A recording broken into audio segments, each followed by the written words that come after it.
Well, President Donald Trump says he will wait 2 weeks before deciding on whether the US will get involved in the Middle East war and launch its own strike against Iran. This comes as Israel vows to ramp up its offensive after Tehran launched a direct strike on a hospital in the country's south, a move that sends a clear message to the United States. Iran has no intention of backing down. For more, we're joined by Mike Sorelli, former Navy SEAL. Great to have you with us.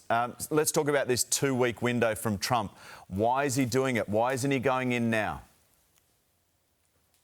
Trump is at a historic moment, which will define his presidency. But more importantly, Matt, he's got the potential to change the geopolitical landscape, not only for the Middle East, but internationally. So he is demonstrating what we call strategic or tactical patience. He does not need to make a decision, even though part of his party is pushing him to strike now. He wants to see if Iran can continue to chip away not only at military and political leadership, but continue to hit their infrastructure, their nuclear sites. And what we may see come out of this, what was not the intended objective, but it could be a regime change, a regime that is a radical Islamic theocracy that has been a long cancer on the Middle East, funding Hezbollah, Hamas, the Houthis. So as an international movement, we should all be behind Israel and the United States, because what could come out of this could change the landscape of the world. Mike, beyond that, right now, the posturing, the positioning of these ships, you've been there as a troop on their way to potentially some level of conflict. What would they be thinking right about now? And what you're seeing, what does that, indicate to you?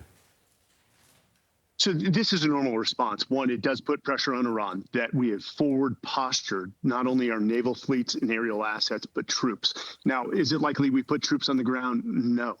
But what this provides is it provides options to the president that if he does decide to strike, which again, based off his inaugural address, he's trying to end these forever wars, but it gives him options. And so that would be a natural national security response in order to provide a multitude of options to the president based on whatever decision he may make.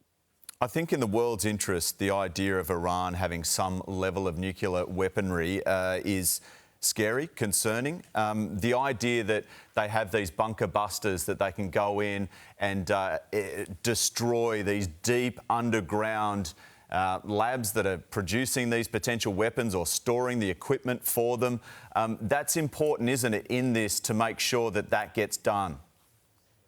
So, yes, you're talking about Fordow. Fordow is roughly 80 to 90 meters inside of a mountain. That is the hardest target to hit. It does require American strikes with something called a GBU-57, a massive ordnance penetrator.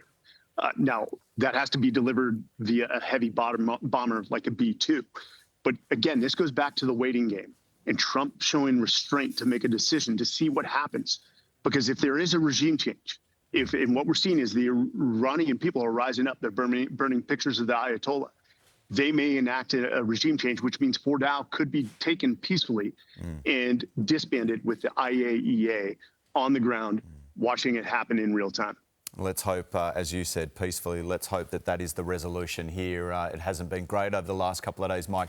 Really appreciate your contribution.